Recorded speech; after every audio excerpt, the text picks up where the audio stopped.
Aquarius.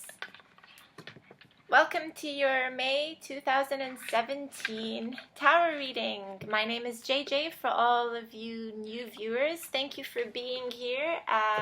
Thank you for your patience as well. I know that we are well into the first week of May, but my personal circumstances are making it very difficult right now for me to deliver these readings. I'm amazed I can even do this month.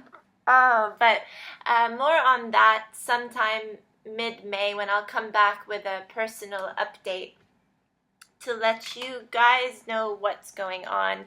For now, I'm just glad to be here, and I'm glad that you are watching this. If you've come to this reading, if you've happened upon it on YouTube and it's your first time on my channel, then I'm like of a believer that you will watch what you need to watch. Like, there will be something of benefit to you, something that will hopefully help you, aid you, be insightful in your journey this month and perhaps more months to come if you enjoy the reading. So I hope you do. Stick around, you guys. Oh, there we go, this Magician card. This Magician card was on my mind, but it's in the reverse now. So it was on my mind earlier as I meditated. There is like a very strange flux of energies going around right now. So for Aquarius is my sun sign, my ego sign. So when I read for Aquarius, I read for myself as well. It's very difficult for me to remove myself from the situation, basically, is what I'm trying to say. Like, my own personal thoughts are very much involved in this reading, basically. So,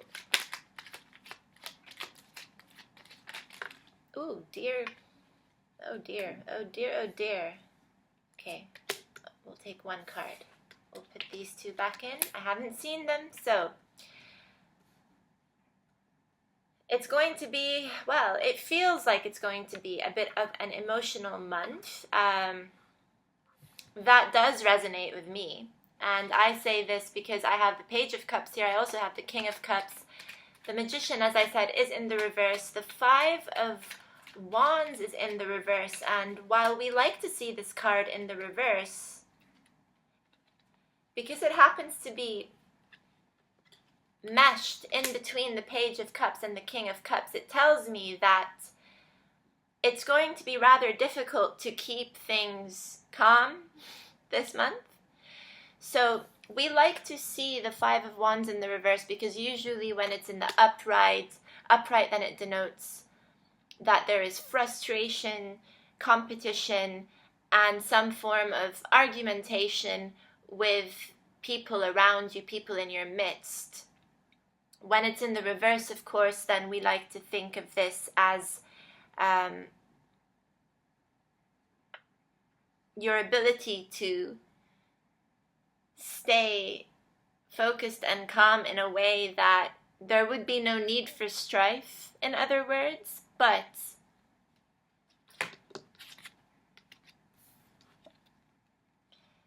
seeing as it's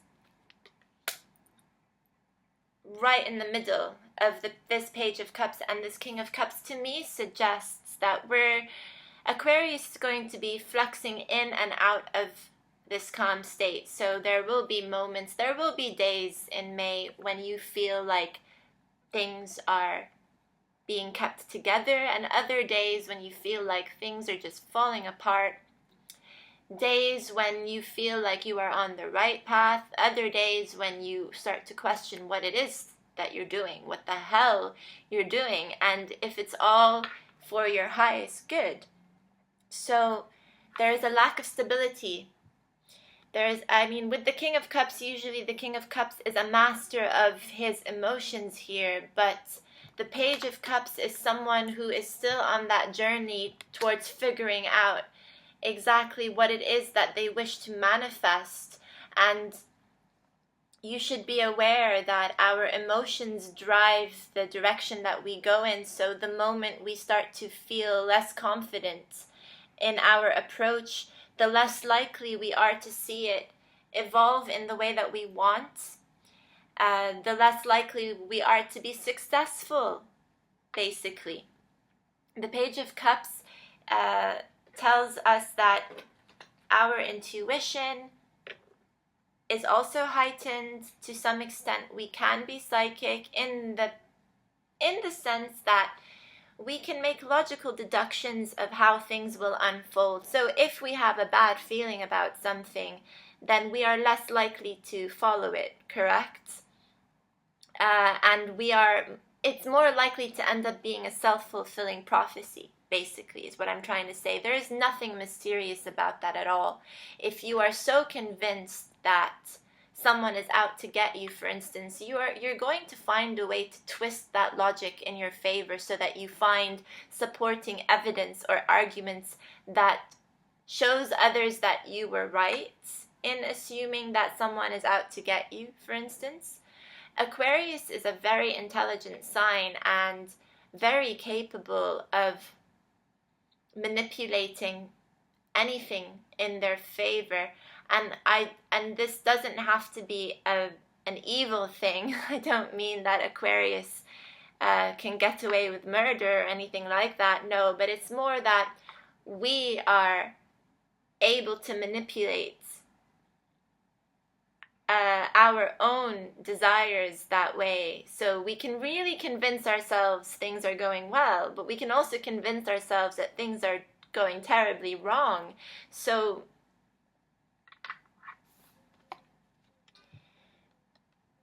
we also have this Three of Pentacles here that's talking about making contracts and agreements with people and some tension around that, or at least perhaps mixed feelings about that. So while you're trying to maintain your composure,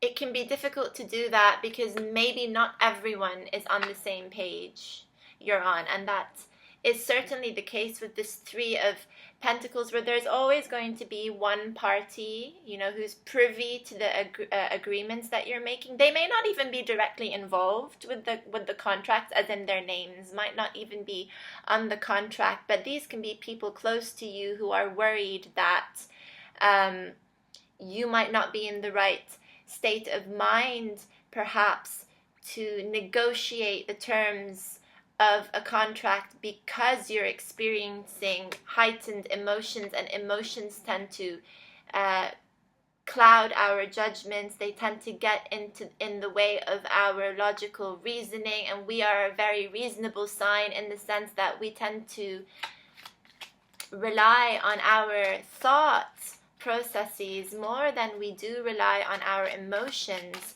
If we get, oh dear Lord, I'll get to that.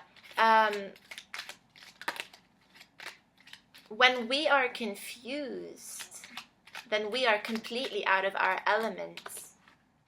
Oh dear. What is going on?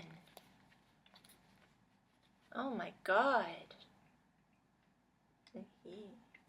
I'm sorry, you guys. I'm horrible at this sometimes, aren't I?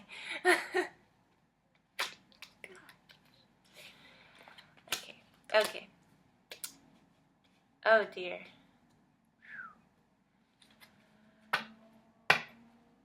Keep calm, Aquarius. Oh, I'm inadvertently telling myself to keep calm.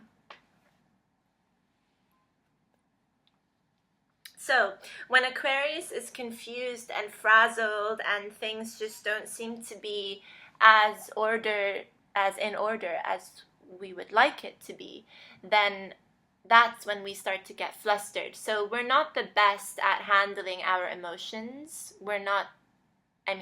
We can be emotionally intelligent, but only if our thoughts are backing up the way we feel, and vice versa. So if we're feeling confident about something, then we're likely to be happy about it. And if we start to doubt something, then our emotions will creep in and cloud things even further. And if there is a conflict there, because let's say you want something desperately to work out, but there's something nudging you saying that this isn't quite right, which might be the case here with contracts and agreements, negotiations being delayed for whatever reason, right? Then we don't get things rolling out as quickly as we would like them to. There is this disruptive feel that we actually want to happen. So we're very good at disrupting our environment. That's not a bad thing, that is a good thing. We're good at shaking things up, but we want to shake things up with that confidence, correct? Unfortunately, though, here in this reading, that confidence is very much lacking, and it might have a lot to do with certain pressures that are consuming you. These pressures are coming from people around you. These people may not have the right to voice their opinion, or let me put it differently. Everyone has a right to voice their opinion. Everyone has a right to voice their opinion, whether they are close to you, whether they are family members or mere acquaintances. People can speak their mind. However, what I mean to say is that your decisions will be your own at the end of the day. So even if this is someone who's rather important, or more than one person who is very important to you in your life, their opinion doesn't weigh much in terms of the outcomes that will happen. So it's empty conversation. It is beer talk. It is too much rumination and not seeing an end result come from it, because what they think doesn't really matter in this case, because what will be at the end of the day. This isn't one of those situations where the more you talk, the more you can get your way out of it, or the more scenarios you play out in your mind, the more prepared you'll be. Sure, that helps, of course, but at the end of the day,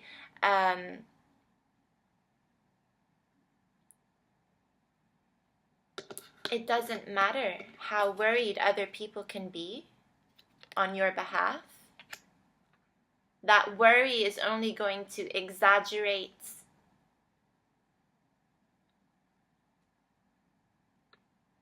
your emotions, which, I mean, right now, Aquarius is kind of like, this is supposed to be a good month. I'm just saying, it's supposed to be a good month. Objectively speaking, if we try to remove our worries and everyone else's worries out, if we try to remove these things from this scenario, and we look at what's going on an astrological front, which, you know, for the record, is very different from how tarot should be done, because tarot is an intuitive process and astrology looks at planetary placements, right? And then you can look further into your natal chart to see how this will personally affect you. I've tried to avoid doing this myself because I don't want to be biased that way. So, but astrologically speaking, I mean, I haven't looked at my chart in relation to this month, but astrologically speaking, it should be a good month where we get a head start, where we are confident, where we believe in our dreams, where we just shoot for the stars and we just really go for it and it works out in our favor. But Aquarius is not in their element, or at least not feeling as confident in their ability to manifest their wishes, their dreams, and their desires. Again, this is an intuitive reading, and it will not resonate with all of us, with everyone who's come to this video, but it may resonate to some. It certainly resonates with me, and yes, my energy is right here. My energy is in this deck. I'm channeling my energy. I am channeling my Aquarian sun. So this tower is coming for us. It's already begun to take form. Preceding it, though, is this devil card here. This is our doubts being casted. Basically, this is the shadow side of things. This is our inability, our doubts, our incapabilities to just trust in the process.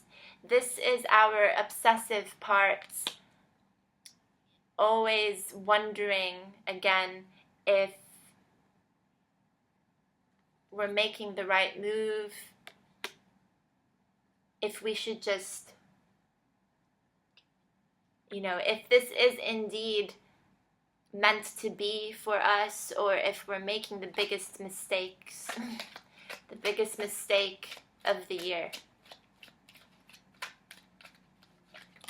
Because some of you might truly be dealing with huge decisions.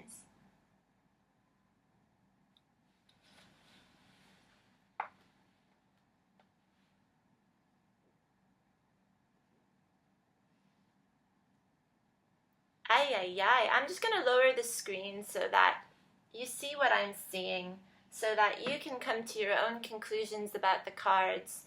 For those of you who are not very familiar with the tarot, I'll do my best to explain the descriptions of each card so that you can come to your own conclusions while I build a story around this as well.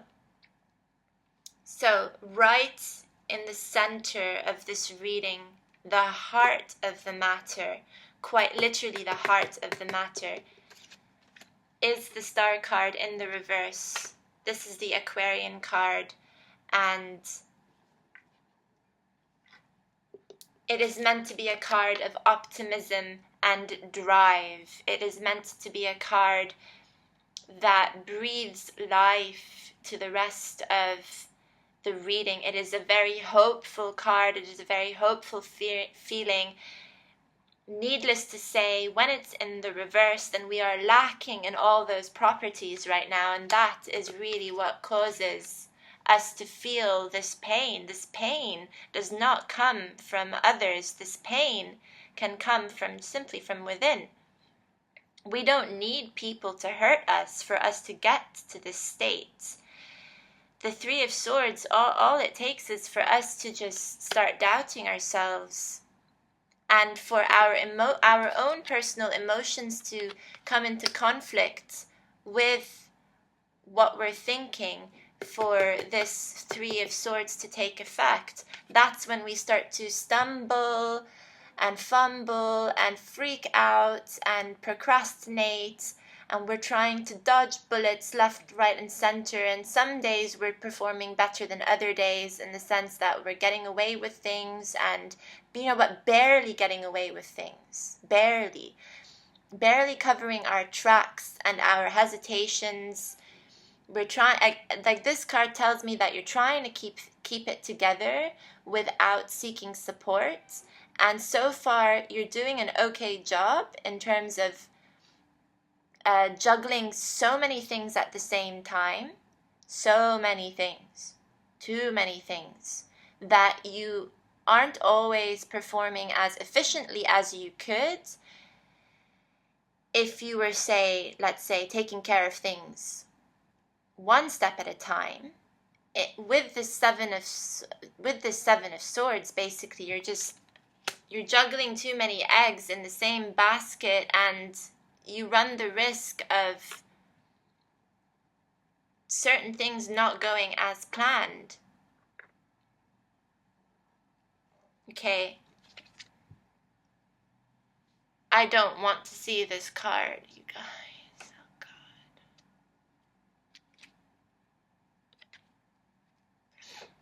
The Ten of Swords talks about feeling stagnant, feeling betrayed as well. I'm just going to plug this in.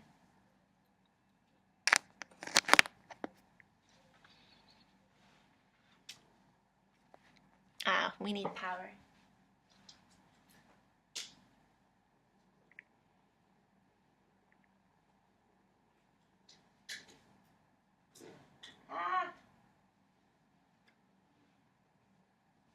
Okay, so feeling basically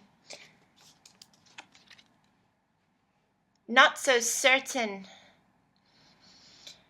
about everything. This is feeling like you just can't take anymore. You will feel very drained, perhaps by the end of the month. This will prompt you to really go into hibernation mode. This will make you feel like you've seriously just been abandoned, left alone, like there's no hope. This is just one of the worst cards in the tarot.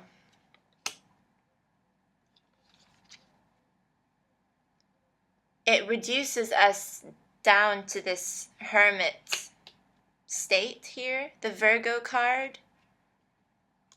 Virgo is one sign that, in my opinion, handles this Ten of Swords very well. So to me, it's no surprise that I see the Hermit walking towards this Ten of Swords, because in a way, it's kind of asking us to embody all of our frustrations, to embody our frustrations, and to try to find some sort of light in the darkness. That's something that the Hermit does very well. It's not an easy process at all, you guys, but it is a very productive way to approach a situation, as daunting as this may be here, where we truly honestly feel as though the devil is just looming over us. Like we can't move. You might feel very incapable of moving as freely as you want to. This is a feeling of being boxed up, of wanting to say things, yet holding yourself back because you just don't want to. You know that no matter how much you speak your mind, if we are dealing again with issues regarding the law, contracts, then it doesn't matter how much you speak your mind and your discomfort. At the end of the day, if you're binding yourself up to a contract, you just have to see it through. And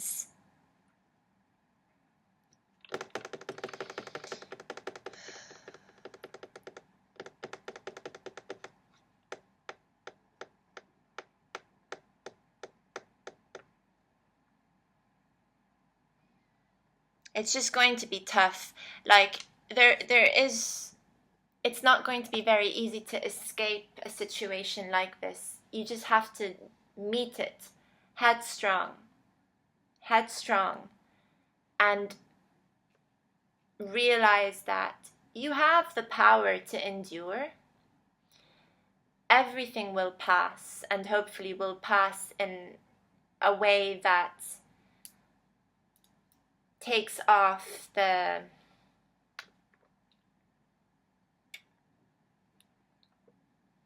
tension.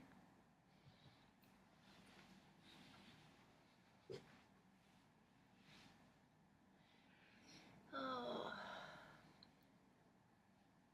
For some of you, this Hermit card just talks about your fears of having to end things with a Virgo. Your fears of having to end things with a Virgo, which is then, kind of justifying this Ten of Swords, that you feel like your hands are tied, like your decision has already been made. And if your decision is, like I said, a very grand move and one that's just really going to be shaking up the foundation of your life, completely shattering everything that you have right now, for the greatest good of moving on to bigger, better things. Just, it's a new start in general, right? You can't take everyone with you. You can't, like, you may be saying goodbye to a lot of people right now, but you are also welcoming and greeting the future and the possibility of new friendships, new beginnings. New beginnings come with a lot of factors. So for some of you, this is saying goodbye to a Virgo, feeling like you can't take things any further with this person, quite literally, quite physically can't take things any further with this person because your own personal situation is not going to allow it. And they may feel betrayed. They may feel as though there would have been a way out, that there would have been a way for you to preserve this relationship, despite the fact that you have major cards above both the Ten of Swords and the Hermit, right? Major cards that are literally making it impossible for you to reform anything with this Virgo element. When I say your hands are tied, I literally mean your hands are tied.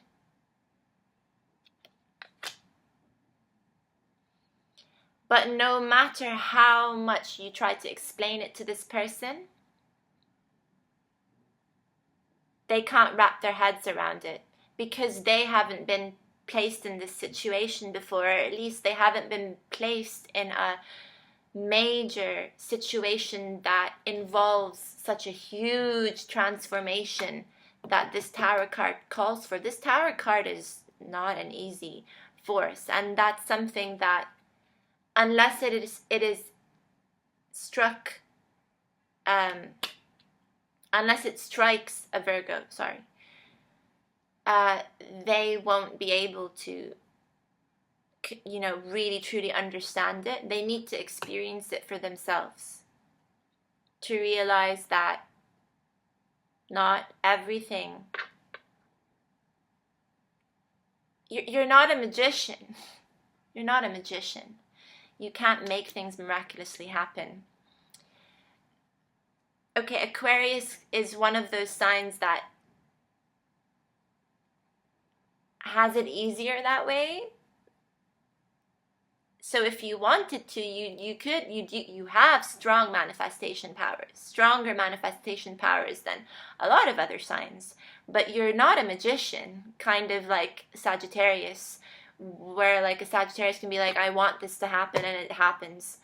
Simply, it happens a lot easier for Sagis. It really does. If ever you were a magician, now is not the time. Now is the time to seriously just be a slave to all sorts of laws, terms and conditions, factors beyond your control, and you just have to surrender to the flow of life, which looks like it's taking a bit of a difficult direction, but it is all for the good, for the greater good at the end of the day. Trust this King of Swords, for he is wise and he has good advice to offer. He will knock some sense back into you. This can be a lawyer. This can be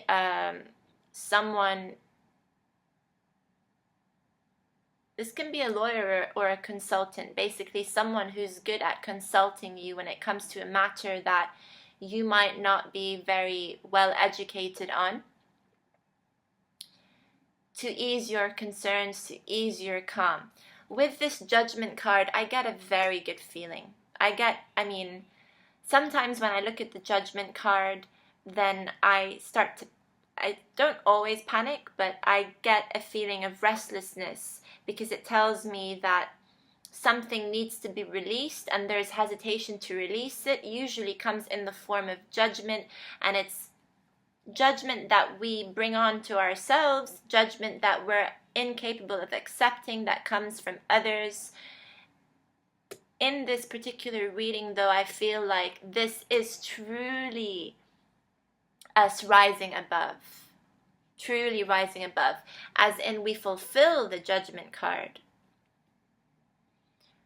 We successfully fulfill the Judgment card and we release ourselves from all forms of torment, pain, and heartache that's come before.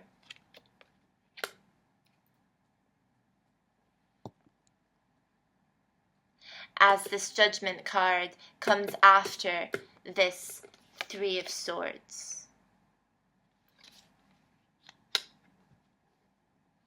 It is a releasing of pain. It is a releasing of difficult times. And this King of Swords can truly aid you in that process. They can make it easier for you to jump to this Judgment card, feeling like it's not the end of the world. This is indeed a new start, and it will feel extremely liberating. However, with all forms of liberations come losses as well. So a death must occur in order for a real fresh start to happen. And like I said, you can't take everyone with you. As much as that would be nice, not everyone has the ability to follow you, and not everyone is meant to follow you into the future that way. There are people, certain people, that will stay behind. These people,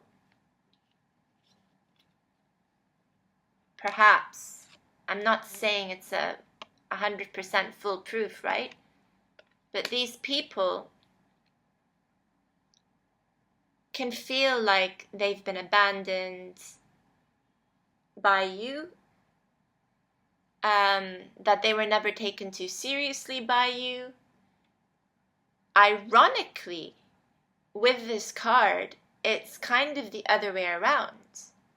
That if these people feel like they will be left behind, or that they have been left behind, this is, towards the end of May, that they have been left behind, that you were not as open and forthcoming, but we all have the right to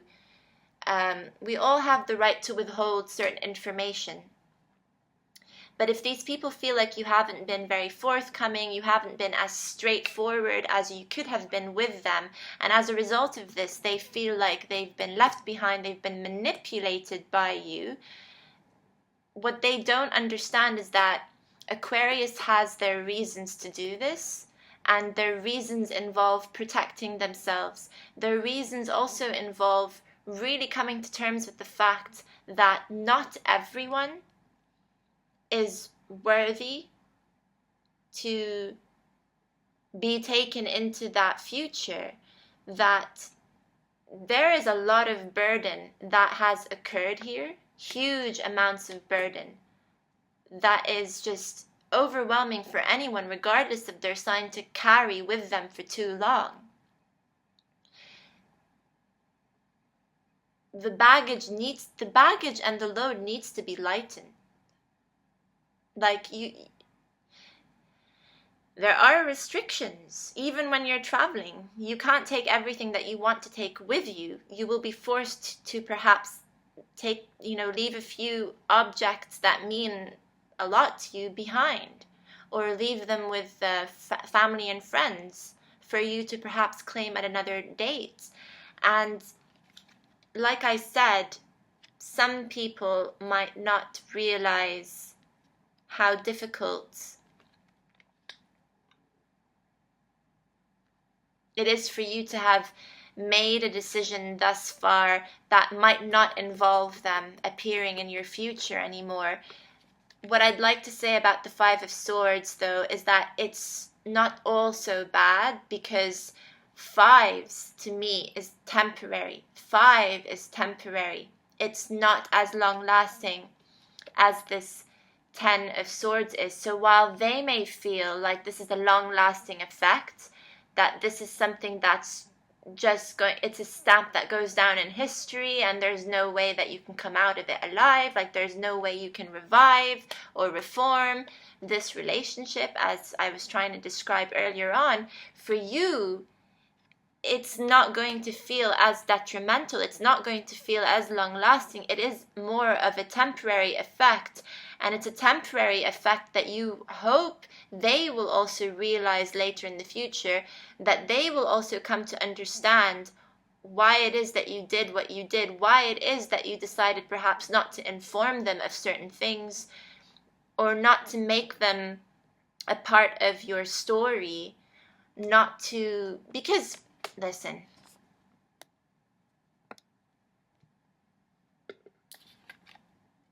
if we get hurt like this, it's because of inconsideration. It's because not everyone is as considerate as they think they are. Aquarius values things very differently. The way that we quantify and something, our value systems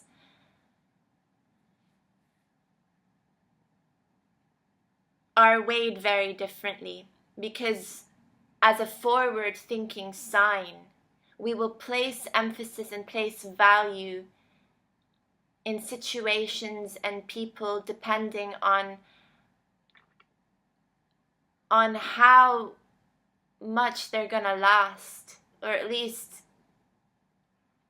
how they pass our assessments that way.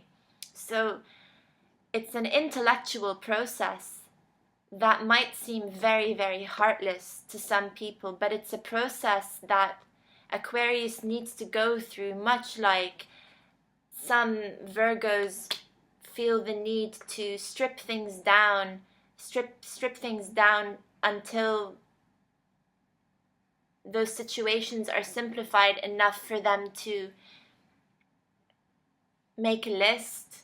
For example, Aquarius needs to justify things, and to justify the value of things has a lot to do with how long they're going to last, not just in your life, but in the life of others, for the community, for the society. Yeah.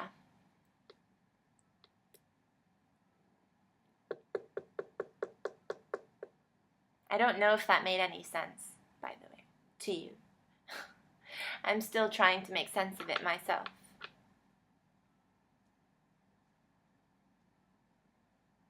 You can't win them all.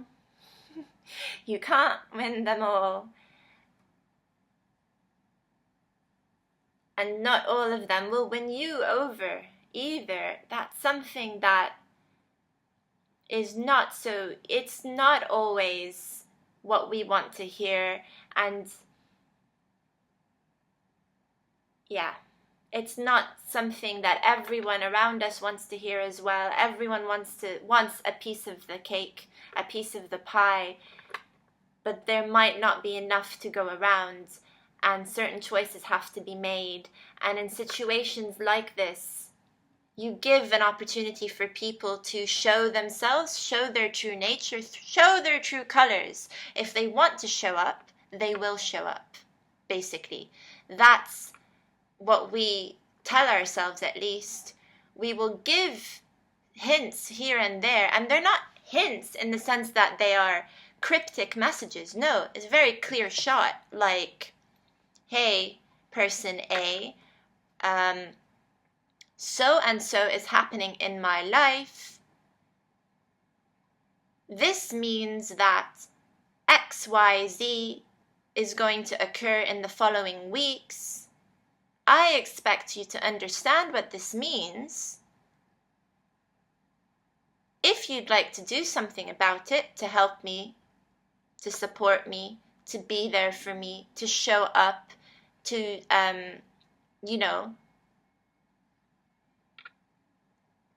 to be a part of my life, please let me know. And that's it. Then you move on. You won't feel the need to pressure people around you. We expect people around us to perform at the same level that we're at. But like I said, not everyone understands this Tower card because they're not experiencing it themselves.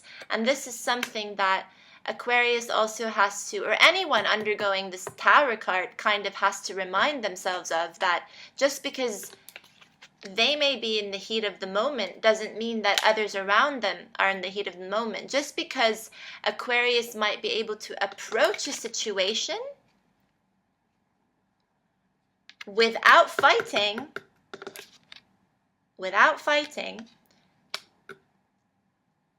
so just because Aquarius appears calm does not mean that the situation should be handled calmly, or that it should be taken lightly by others, is what I'm trying to say. So people later on might come and ask you questions like, why didn't you tell me how important this was to you? Or why didn't you make it clearer that what is happening in May is more of an urgent matter? Because how selfish, honestly, would one appear if they put themselves on that pedestal, right? How selfish would a person be if they imposed their own personal circumstances onto those of others, expecting others to be there for you? Like when you go up to a person, you're like, listen, you have to be here for me. If you're not, then A, B, C, you give them an ultimatum. No, because there is free will, there's freedom of choice as well, and we need to let others breathe. Their choices, the choices that they make at the end of the day, have repercussions and consequences. If they decide to show up, it's because they want to, and if they didn't, don't let someone come back to you at the end of the day and try to place blame on you. No, you have higher ground. You have higher ground. Things will calm down.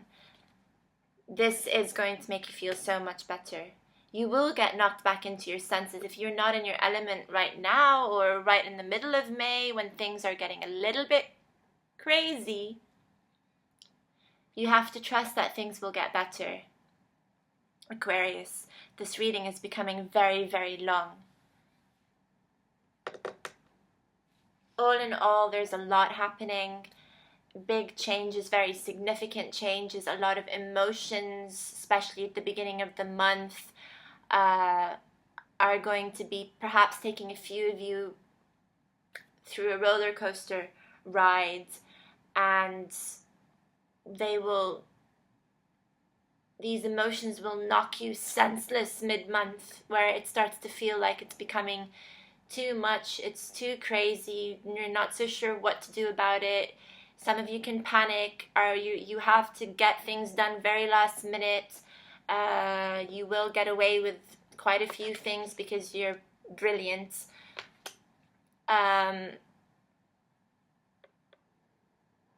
Yeah.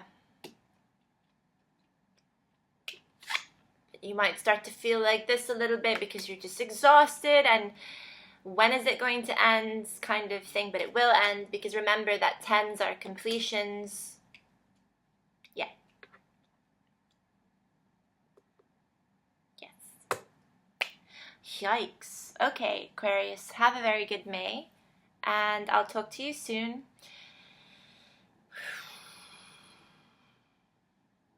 Thank you so much for your appreciation and your support, for being here month over month. I'll talk to you soon.